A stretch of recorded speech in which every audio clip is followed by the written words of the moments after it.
Hey guys, what's going on? It's Lance here, and I want to chat with you today about the too much too soon principle and why that might be the very reason that you're getting nowhere fast on your fitness journey.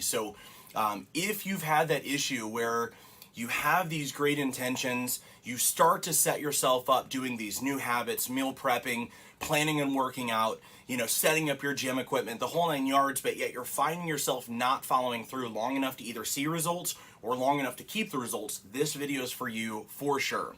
So the thing of it is that too often we try to jump into the deep end of the fitness pool without really building up one pain tolerance to the basics first. And what I mean by that is simply this. We tend to, for example, recognize other individuals who are living a fit life, for example, or even in business. Again, most of what we're talking about is not going to only be related to fitness. So the fact is that so often we want to emulate, or I guess that's really what it is we recognize leaders within the industry, or we recognize people that we look up to, and what happens is a lot of times we start seeing that this is what they do to become successful. But what we're seeing that this is what they do on year 19 of their success. And I believe me, I did this as well. So I remember, and let me finish this really quick, I guess. So what happens is we see this person, this guru, this role model, if you will, and we don't realize that what they're doing each day. Let's say that in a magazine or an article they share what they do each day. I work out 2 hours and 5 days, and I get up at 4 a.m. because I believe all these things. I mean, pick your person. Anybody from Grant Cardone to anybody that's I would venture to say successful in multiple avenues. These individuals do tend to have a more staunch view on how they are successful. I think that's great. It's not necessarily for me, but one of the big caveats that I will say is that a lot of these individuals, they will share what they're doing to remain successful. I get up at 4 in the morning, I do this, I do that thing, and I work out. And if you're not doing 2 hours of X, Y, and Z, you're not going to be there. Well, these are really, really rigid and complex individuals who don't always have the most balanced life. I'm not saying that they do or don't in this scenario, but as a general, it's a good possibility this person is very successful financially, business-wise, but maybe their marriage isn't so great, or maybe their fitness isn't so great because they're so much in the all or nothing thing that they're putting all of their energy into this basket. And so from the outside perspective, when we see that they're, flying a jet and they're, fit and this, that, and the other, whatever it is that we're looking for, we decide, wow, I've got to get my butt in gear and I've got to make something happen. Well, that's a good thing. But the problem is we don't really think about, what did they do on year one? Obviously, I guarantee that somebody that is, I don't know, running marathons every month, they didn't start off running marathons. And I can promise you that. The fact is that they built up. They might have started off going, one day I'd like to run marathons, but I guess I need to start small, and they maybe ran a few 5Ks and they prepped for it. Once they consistently did a few 5Ks, and then they moved their way up to a 10K, and then they did a few consistent 10Ks, then they decided to most likely do a half marathon. And then from there, once the half marathon became less of a challenge, then they began taking a look at running a full marathon. Why? Because they've already invested the time, they've become successful at doing this lower level, and they feel that they're ready for the next. Now, this is a great way to do it. Two things that are negative. Number one is that individual forgets to tell the people following him or her that they started very, very small in the beginning. So they're sharing all of their daily to-dos, and that's great, but then, those of us who don't really realize that they started off, they crawled long before they're doing this run that we're seeing, we start trying to emulate exactly what they're doing right now, and we burn ourselves out. The equivalent would be like watching Arnold Schwarzenegger talk about what he does to be in the shape that he does, and you deciding that you want to look like Arnold Schwarzenegger, so what do? You start immediately going after 2-hour workouts, and you recognize that he mentioned that he squats 500 pounds, so you're like, all right, well, I can't do that, but that's probably heavy, so I'm just going to go as heavy as I can.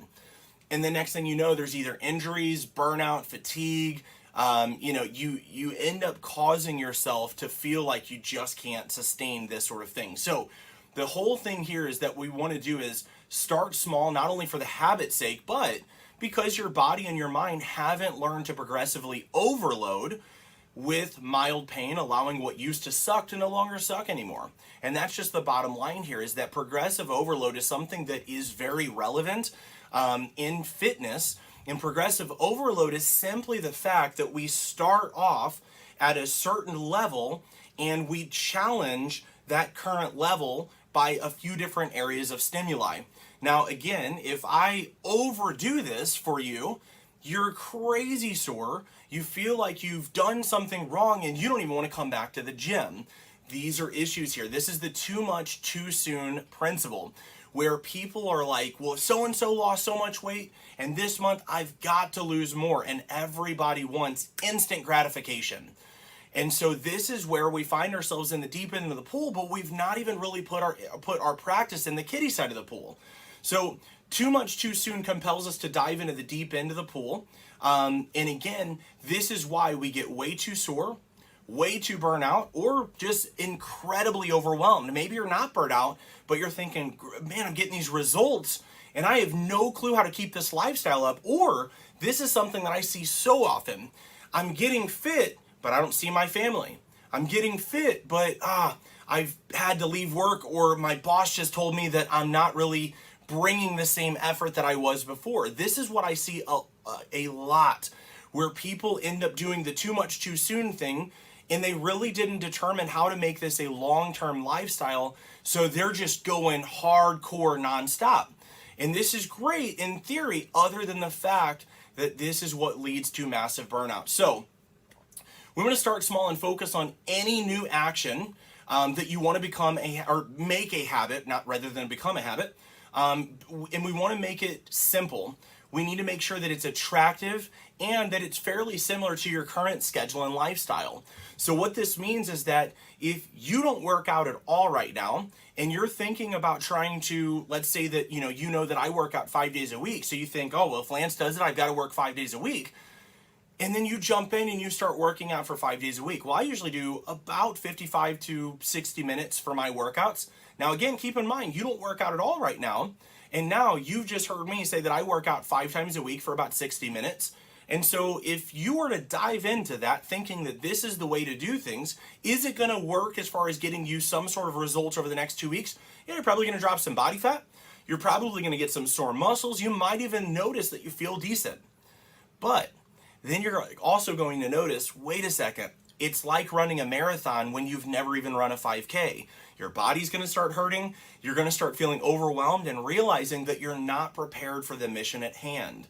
This is what happens because so many people are like, I need to lose weight. I just realized my belt size is too big and I've got to dive in immediately. And the last thing that I did was X. And they forget that maybe it's been 20 years since you've been in high school and you've run. Maybe you did 4 or 5 diets that you crashed and burned on, and you're diving right back into the deep end. You're going to crash and burn again. So the key is that we only want to add the next layer of actions that are going to become habits once there's been major consistency in the first few habit information, or the first formations of habits and actions. What I mean by this is simple.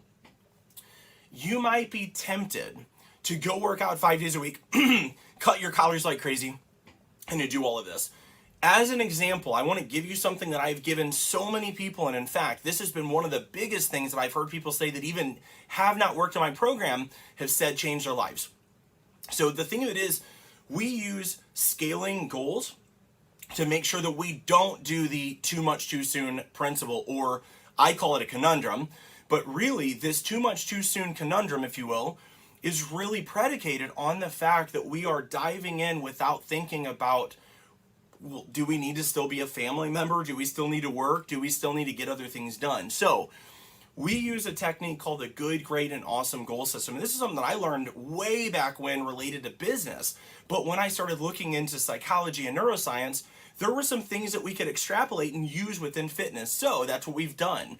So what this looks like is, rather than you setting some goal of, I'm going to work out 5 days a week and it's going to be an hour at a time and I'm going to do all this stuff, and you know that you're most likely going to burn out even though your intentions are not to, use our good, great, and awesome goal system. So your good goal would be, for example, your minimum. That's your minimum that you're allowing yourself to reach in order to reach your goals. It might be a little slower, but it's going to be your minimums that you expect. So for our clients, we do 3 times a week. Your minimum times per week that you're allowed to work out is 3. So that's your good goal. Your great goal is 4 times a week, and your awesome goal is 5. So what this does is say that if all goes well this week, you're going to hit your awesome goal. But sometimes weeks are just not going to allow that because you've got real life, something happened, and you need to be able to still take care of those things, still get fit without causing yourself guilt or something like that, or shame because those things spiral out of control and cause you to give up on your goals or stop trying. So in this scenario, rather than, diving into the deep end, this is where you want to focus on going, okay, if I need to lose 50 pounds, I'm going to say 50 pounds is going to be, maybe we call that our awesome goal. So 50 pounds in 6 months is my awesome goal. 50 pounds in 6.5 months would be my great goal, one step below that. 50 pounds in 7 months would be my good goal. That's my minimum requirement that I expect. Then what happens is, when we see that we're consistently hitting those 3 and 4 times a week, we're able to go, okay, I feel like I can definitely get my rhythm down.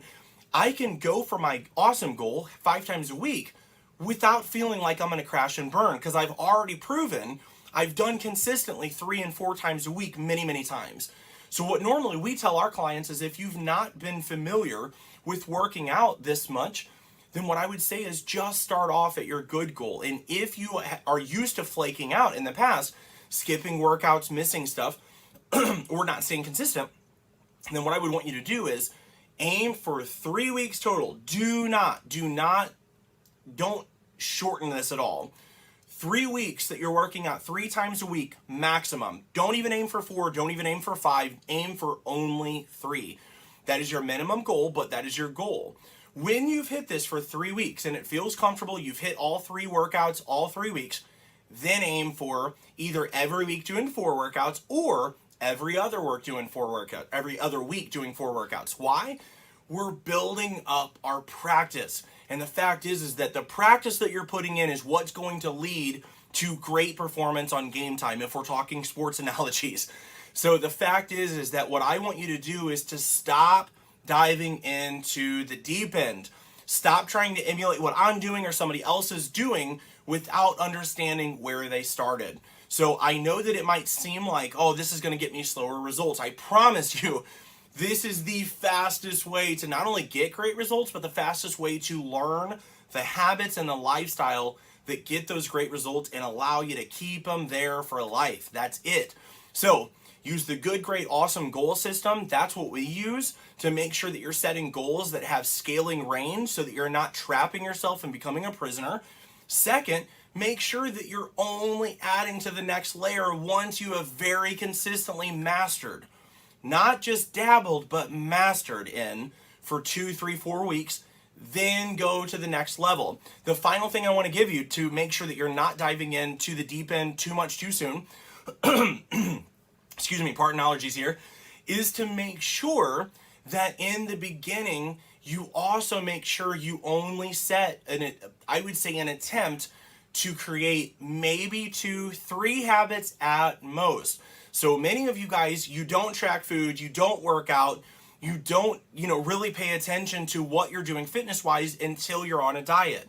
What I'm going to tell you is only do 2 things at first. Aim for the good, great, and awesome goal for your workouts. Only aim for 3 times a week, and just track your food. Track your food for 1 to 2 weeks, and when you've tracked your food for 1 to 2 weeks, now make an adjustment or an alteration to your food. If you start making alterations before you've even gotten the habits of tracking food, you're going to start seeing results, and then you're going to give up the tracking. And the tracking is something that is crazily important to be able to learn how to make this a lifestyle. So I hope this helps you guys. I promise you, if you actually apply this stuff, it will be life-changing. So let me know in the comments below if you feel like this was of any value at all, and be sure to let me know where you live, as far as where you're watching from, not where you live specifically. But what I was going to say is, let me know where you live by using a GIF or an emoji below where you're watching from. It can be whatever state, or if it's a well-known city, that's fine too. Don't put your address, but make sure that you're putting like where you're watching from. So I've had people all over the world. It's always kind of cool. So just put in either your country or state, put it into the GIF thing, and then post that below so that we can see where you're watching from. So thanks so much for watching, guys. I'll see you guys on the